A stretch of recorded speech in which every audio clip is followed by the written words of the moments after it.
une attitude équilibrée envers la guerre.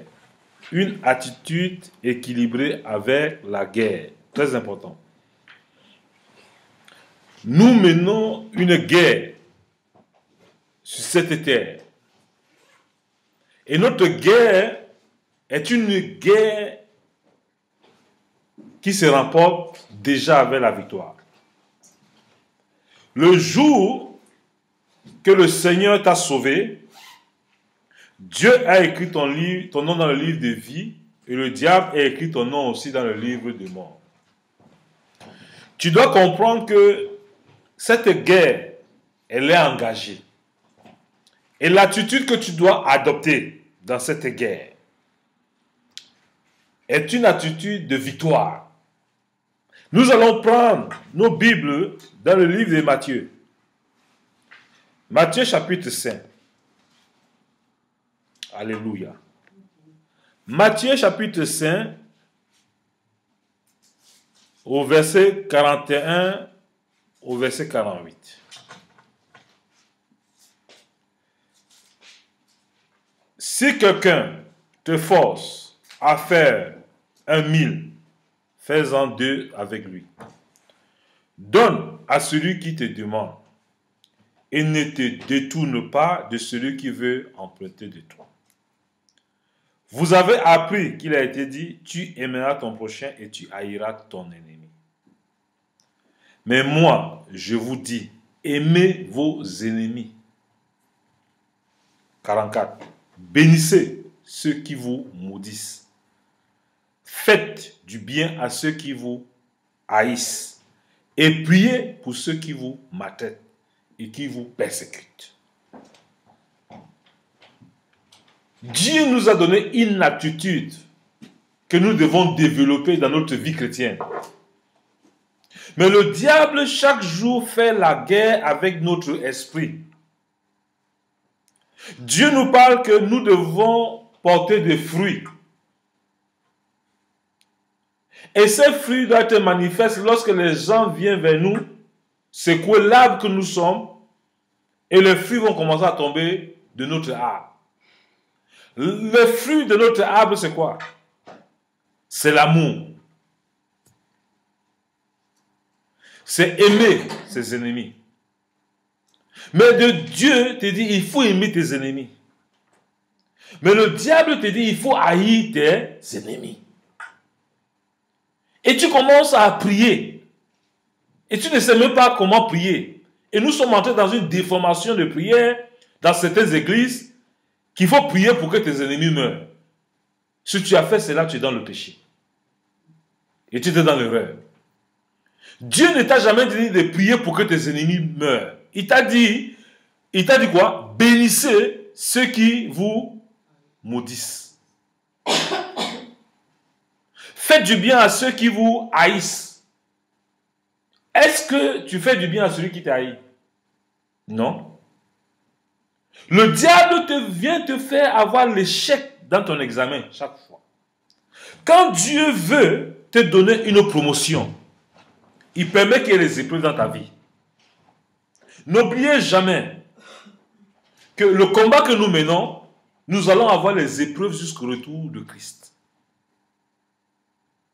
Alors, pendant que nous sommes dans la marche chrétienne, les épreuves seront dans notre quotidien. Si tu veux vivre pieusement, tu seras persécuté. Le combat, il est réel. Si tu es un chrétien, né de nouveau, rempli du Saint-Esprit, tu n'as pas le combat, c'est que tu n'as pas le fruit en toi. C'est pour ça que Jésus avait dit à Pierre, celui qui tue par l'épée mourra par l'épée. Pierre a voulu défendre Jésus avec quoi? L'épée. Jésus a dit non. Vous devez le manifester avec l'amour. Nous, en tant que serviteurs, nous nous battons pour communiquer cet amour. Et le diable veut changer cette attitude dans notre vie, afin que nous portions toujours rancune aux uns et les autres. Et ça nous fait échouer dans notre marche. Le combat, il n'est pas charnel, il est spirituel. Dieu nous demande de croire en lui. Il dit en lui, il y a la guérison. Il n'a jamais dit que quand nous crions, nous sautons, c'est là qu'il y a la guérison. Dieu dit, la prophétie passera, mais sa parole ne passera pas. Mais certains d'entre nous, c'est où il y a les prophéties, nous on veut rester là-bas. On va mourir dans une mauvaise nutrition parce qu'on n'est pas équilibré. Je ne refuse pas que vous courez après les prophéties. Mais vous allez courir après les prophéties, mais rentrez dans l'enseignement qui vous maintient et qui vous donne la force de savoir comment on combat. Si vous ne savez pas ce que Dieu a écrit à votre sujet, le diable va vous dérober ce que Dieu a déjà fait pour vous. Le combat que nous menons, ce n'est pas notre combat. Jésus l'a déjà fait. Nous ne sommes que spectateurs de ce qu'il a fait. Et nous devons rappeler la parole de Dieu dans toutes les circonstances de notre vie. Si par exemple ta soeur t'a fait des problèmes, c'est le moment le plus important de faire à manger pour elle, de laver ses habits repassés. Rends le mal à part le bien. Ne réponds pas. Mais le diable voudrait que tu sors du fruit de l'esprit, que les querelles commencent à se développer entre vous. Et quand ces querelles viennent, tu es en dehors du fruit de l'esprit. C'est pour ça que le Seigneur nous demande de veiller. Nous devons avoir l'équilibre, la stabilité en Dieu. Et cette stabilité, nous devons veiller sur nous-mêmes. Nous devons veiller sur nos pensées. Nous devons veiller sur nos paroles. Nous devons veiller sur ce que nous faisons. Il est important de toujours associer Dieu. Parce que nous ne vivons plus pour nous, nous vivons pour lui. Dieu est au courant de ce que tu traverses. Il dit tout est possible à celui qui croit.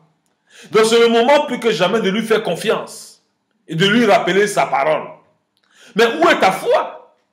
Il t'a dit, cette foi doit être nourrie par quoi? Par ces ingrédients que tu vois. Il nous dit ici, très important, aimez vos ennemis. Bénissez ceux qui vous maudissent. Faites du bien à ceux qui vous haïssent. Et priez pour ceux qui vous maltraitent et qui vous persécutent. Tous ceux qui parlent mal de vous, qui passent le temps à faire des championnats contre vous, ce n'est pas le moment de faire la guerre. C'est le moment de les bénir. C'est le moment de dire, Seigneur, tu as dit de les bénir. Toi me fais le combat. Est-ce que Dieu t'a dit combat spirituel, c'est un ministère? On vous a appris combat spirituel, il faut se lever à minuit. On vous a dit que le diable opère qu'à minuit. Vous vous levez le matin déjà avec vous. Je vous ai dit que le diable est en nous, Dieu est en nous. Mais le fait de laisser les œuvres du diable, l'esprit du malin, l'esprit malin en nous, c'est le diable qui est en train de triompher dans notre vie. Amen. Et nous devons arrêter les manigances. Avoir l'attitude de super spirituel. Il n'y a personne qui est super spirituel. Nous tous nous dépendons de Dieu. Moi-même qui vous parle, je dépends de Dieu. Je vous le dis, nous devons veiller sur nos pensées. Veiller sur notre attitude. Ce n'est pas évident. Le diable veut s'assurer que nous échouons notre marche. Mais nous n'allons pas échouer à la maison des vainqueurs. Au nom de Jésus. Le diable est sous nos pieds. Et comme le diable est sous nos pieds, nous devons revendiquer la parole. Seigneur, aide-nous. Aide-nous à aimer nos ennemis. Quand nos ennemis se manifestent contre nous, nous empêchent de vouloir prier. Nous devons les aimer. Ce n'est pas le moment de les haïr. Mais le diable te dit, non, il faut sortir de ton couloir. Il faut sortir de ta victoire. Utilise mes armes. Et nous, quand on commence à utiliser les armes du diable, on est content. On est étonné. Et quand nous tournons en rond, on n'est pas dans la victoire. On est dans la tristesse. Est-ce que Dieu nous appelait à avoir la tristesse? Alléluia. Amen. Alléluia. Amen. Donc, soyez toujours joyeux. Alors, j'ai étudié dans mon petit calepin ici, nous devons connaître le caractère du diable. Le caractère du diable, c'est quoi? La division, la calomnie, la destruction, haïr ses ennemis, refuser de faire du bien. C'est les âmes, les attitudes du diable. Nous devons les connaître et savoir quand ils viennent dans notre vie. Alléluia. Qu'on ne vous trompe pas. Le jour que tu as reçu Jésus-Christ dans ta vie, le Saint-Esprit est en toi. Et le Saint-Esprit veut grandir, il va avoir des fruits. Et quand les fruits commencent à se manifester, c'est là que le diable vient te taquiner. Il vient t'attaquer. Regardez Job. Job n'a rien fait au diable. Mais le diable est venu atteindre jusqu'à sa vie. Il a compté sur Dieu. Il a vu que Dieu était puissant. Et Dieu l'a restauré. Daniel, il a compté sur Dieu. On l'a mis à la fosse au lion. Est-ce qu'il a maudit le roi? Est-ce qu'il a parlé mal contre le roi? Il a regardé à Dieu. Dieu l'a restauré. Meshach, Shadrach, Abednego, ils ont regardé à Dieu. Esther, elle a regardé à Dieu. Mais lorsqu'elle est devenue la femme du roi, Mardochée l'a rappelé. Tu es là-bas à cause de Dieu. Elle a pu le jeûne. Elle a oublié les bons mains séculaires. Elle a commencé à jeûner pour la libération de son peuple. Pour vous dire que le combat où on est, il y a beaucoup d'entre vous ici, quand vous allez être bénis, là comme on a dit, maison de vainqueurs, les chrétiens ils exagèrent. Il faut parler, tu vas rencontrer Dieu sur ton chemin. Le combat là, c'est notre langue. Ce que nous confessons et ce que nous croyons. Je vous dis, votre foi peut vous amener là où Dieu veut que vous allez. Mais si vous n'avez pas la foi, Dieu ne peut rien faire avec vous. Le juste vivra par sa foi et non par la foi. Ta foi t'amènera dans ta victoire. Ta foi va t'amener à vivre les fruits de l'Esprit du Seigneur. Alléluia. C'est pour ça ici il dit, nous devons parler avec assurance. Alléluia. Parce que Dieu est un Dieu d'assurance. Si tu parles avec assurance, par exemple, quelqu'un te provoque. Tu sais que c'est le diable qui te provoque à travers la personne. Ce n'est pas lui. C'est l'esprit du... Qu'est-ce que tu fais? Tu le passes. Tu ne t'arrêtes pas parce que c'est le diable qui a été t'attaquer. Pour que tes fruits soient éprouvés. Alléluia. Tu utilises ces âmes-là. Regardez le verset 45, il dit quoi? Afin que vous soyez fils de votre Père qui est dans les cieux. Pour que tu sois fille et fils, il faut que Dieu voie cette attitude, que tu puisses bénir tes ennemis. Aimer tes ennemis. Il n'a pas dit, il dit aimer tes ennemis. Comment est-ce que, où tu es la maman Julie, Dieu te dit, il faut aimer tes ennemis. C'est fort. Mais c'est ça qu'il faut avoir pour avoir la victoire. Alléluia. Docteur Bruno, il faut aimer tes ennemis. C'est pas facile.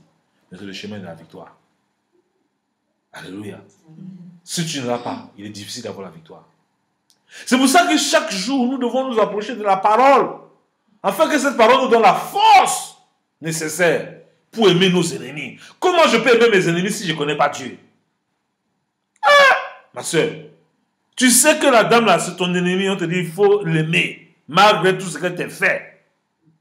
Mireille, c'est pas facile. Mais c'est ça qu'il faut faire. Aime tes ennemis. Il faut aimer tes ennemis. Ce n'est pas facile. Mais c'est ça qu'il faut avoir pour avoir la victoire. Bénissez ceux qui vous maudissent. Tu sais comment les gens te maudissent. Il y a des gens ici, là, chaque jour, ils disent non, docteur Bruno, il va manger sa chair. Il va manger ses dents à Bruxelles. Il a dit qu'il est venu à il va voir. Il y a des gens qui me disent, il dit ça tous les jours. Dieu me dit dans sa parole, quoi, docteur Bruno, bénis celui qui te maudit. Oh Dieu, merci de la force qu'il me donne de prier pour ceux qui me maudissent. Bénis le Seigneur. Faites du bien à ceux qui vous haïssent. Nous devons chercher ceux qui nous haïssent pour faire du bien. Quand Dieu nous donne la force, nous arrivons. C'est pour ça que je vous demande toujours de lire 1 Corinthiens chapitre 13 chaque jour.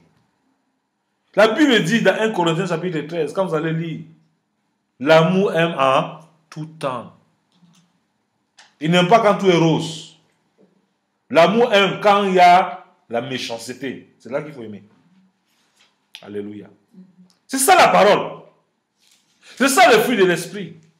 Si nous manifestons cela, c'est là que nous sommes puissants.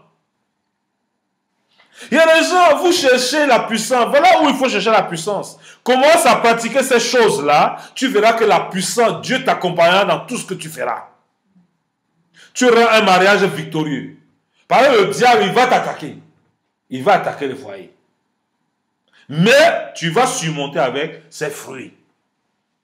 Si tu as ces attitudes-là, tu auras la victoire dans ton travail. Alléluia. Tu auras la victoire dans ton foyer. Tu auras la victoire dans ton commerce. Tu auras la victoire dans ton quartier. Tu auras la victoire avec tes voisins. Tu auras la victoire avec partout où tu iras dans le monde. Tu auras la victoire parce que ton combat ne sera plus face à face, ça sera avec le Seigneur. Il te dit, fais du bien à ceux qui te haïssent et prie pour ceux qui vous maltraitent. C'est la totale. Tu es là, tu as des grands discours. Voilà ce que Dieu nous demande. Nous ne nous arrivons pas. Qu'est-ce que nous cherchons? Oh Seigneur, nous voulons être remplis de ta puissance. Alléluia. Oh Seigneur, nous voulons remplir. Oh Seigneur, on pleure. Dieu, remplis-nous. Dieu veut te remplir, il te laisse. Au carrefour, là, il veut seulement que la soeur t'insulte. Dise des méchancetés de toi. Dieu veut voir ton attitude. Pasteur Suzanne, la soeur là, elle a mal parlé de moi. Elle a dit ceci. Mais ma fille, Dieu t'a passé dans la vallée pour voir si tu peux compter sur lui. Ce n'est pas le moment de pleurer, c'est le moment de dire Seigneur, bénis. Bénis c'est ceux qui ont mal parlé de moi. Alléluia. Tu as dit dans ta parole, bénis. C'est cette parole qui va te donner la victoire. Ce n'est pas tes plaintes. Alléluia. Ce n'est pas tes plaintes. Que Dieu nous pardonne. Alléluia. Même nous-mêmes, ces serviteurs qui tombons à côté du vrai combat. C'est comme ça que nous devons appréhender le combat. Chaque fois qu'il y a opposition sur notre chemin, c'est qu'il y a une bénédiction derrière. Dieu veut voir notre attitude. C'est pour ça que j'ai intitulé une attitude équilibrée envers la guerre. C'est la guerre. Ta vie ici, c'est la guerre. Dis après moi, c'est la guerre. C'est la guerre. Ma vie sur la terre ici, c'est la guerre. Dis, c'est la guerre. Alors, et nous devons rapporter la victoire. Remporter la victoire, ce n'est pas évident. C'est une attitude que nous devons développer. Il est en fait que nous soyons fils et filles de notre Père qui est dans les cieux, car il fait lever son soleil sur les méchants et sur les bons. Nous devons accepter que Dieu fait lever son soleil sur les bons et les méchants. Et il fait pleuvoir sur les justes et sur les injustes. Ne t'étonne pas qu'un païen soit béni. C'est Dieu qui permet. Mais Dieu ne te demande pas de regarder la bénédiction des païens. Ne regarder à lui, ta bénédiction est là. Alléluia. Qu'importe ce que tu traverses dans ta vie, n'oublie jamais que tu dois faire les offrandes dans la maison de l'Éternel. Qu'importe les difficultés que tu traverses, quand tu es dans sa maison, tu dois faire les offrandes. C'est ça qu'on dit la vie d'obéissance. Vous devez obéir à Dieu parce que Dieu bénit quoi? Bénit sa parole. Il bénit quoi? Ce qu'il a dit dans sa parole. Il ne bénit pas ton raisonnement. Dieu sait, oui, tu dis oui, Dieu sait que je n'ai rien, oui, mais il sait que tu n'as rien, mais il sait que tu peux te sacrifier pour l'avancement de son royaume. Mets-le à l'épreuve. Dieu attend que nous nous mettions à l'épreuve. Dieu sait que ta santé là, ton corps, ta tête te dit que tu peux mourir si tu vas à l'église. Mais lève-toi à l'église, en mourant à l'église, Dieu va te dire que tu es mon martyr. Tu seras béni dans le ciel. Dieu sait que tes derniers sous que tu as gardé là, oui, c'est pour prévenir la sécheresse. Dieu va lever la sécheresse, il te met à l'épreuve. Il dit, viens soutenir mon église. Viens payer le loyer de l'église. Afin que mon nom soit toujours élevé. Et que tu aies la nourriture que tu reçois encore en ce jour. Vaut mieux une minute dans la maison de Dieu que 1000 ailleurs. Moi, j'ai goûté que le Seigneur est bon. Personne ne peut m'enlever la joie du Seigneur. Dieu restaure. Celui qui est capable de restaurer mon âme, changer mon attitude, c'est Dieu. Nous avons grandi, nous avons marché dans le ministère où on te dit non, ici dans ce ministère, il faut jeûner 40 jours, 40 nuits. Tes problèmes ont fini. C'est mensonge. Jésus, il a jeûné pour nous tous. Mais nous devons entrer dans l'esprit de sa parole et laisser que lui fasse. Jeûner veut dire mortifier notre chair et que son esprit prenne le dessus. Lorsque nous jeûnons, c'est pour que la parole de Dieu prenne dans notre vie. Notre jeûne n'influence pas Dieu. Ce qui influence Dieu, c'est la mise en pratique de sa parole. C'est le mettre à l'épreuve qui fait bouger Dieu. Votre jeûne ne peut pas faire bouger Dieu. Vos prières ne bougent pas Dieu. C'est sa parole qui le fait bouger. Il dit sa parole ne passera jamais. Toute chose passera, mais sa parole ne passera pas.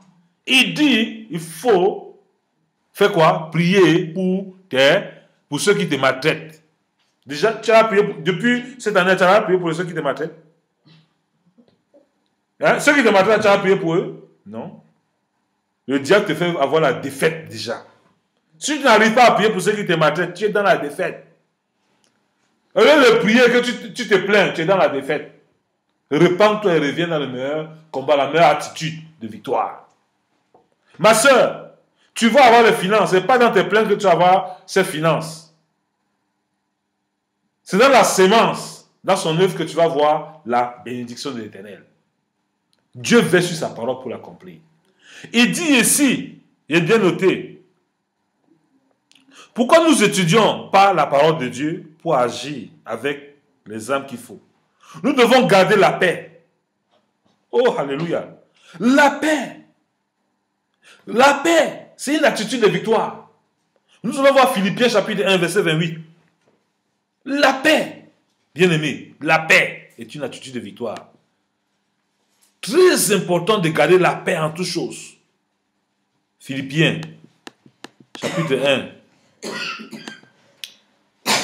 au verset 28. Alléluia. La Bible nous dit,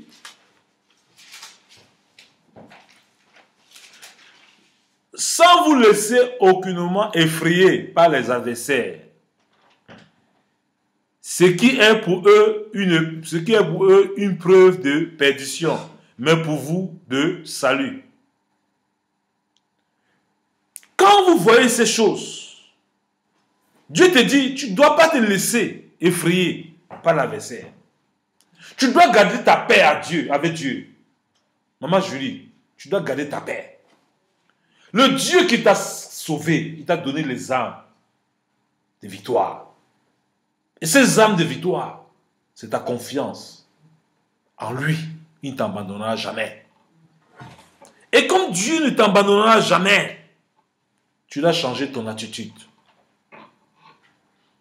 C'est pour ça qu'il dit, ça c'est une preuve de perdition, mais pour vous de salut.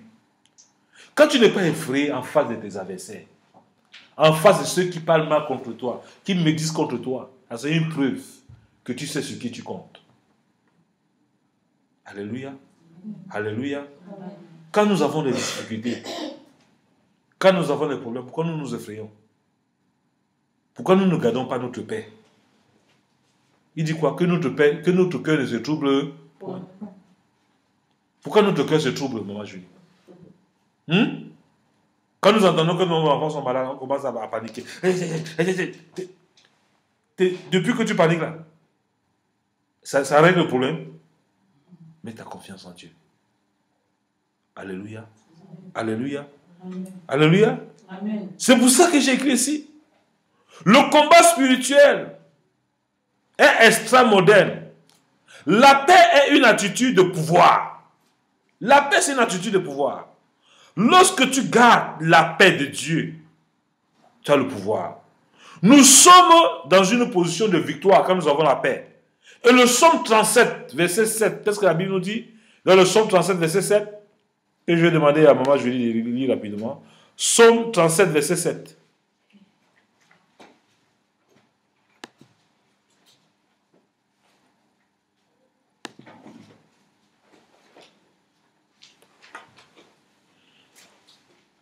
Gardez le silence devant l'Éternel et espère en lui.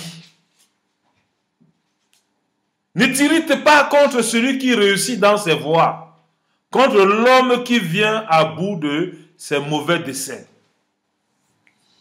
Moi, Julie, garde le silence devant l'Éternel et espère en lui.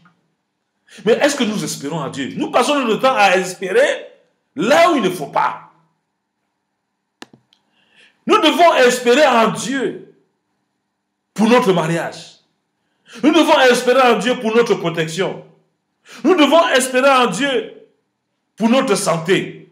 Nous devons espérer en Dieu de toutes les provisions que nous attendons.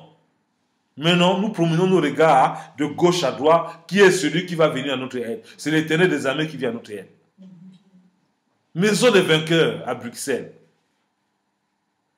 Vous n'êtes pas n'importe qui. Arrêtez de croire que c'est en criant. Dieu n'est pas sourd.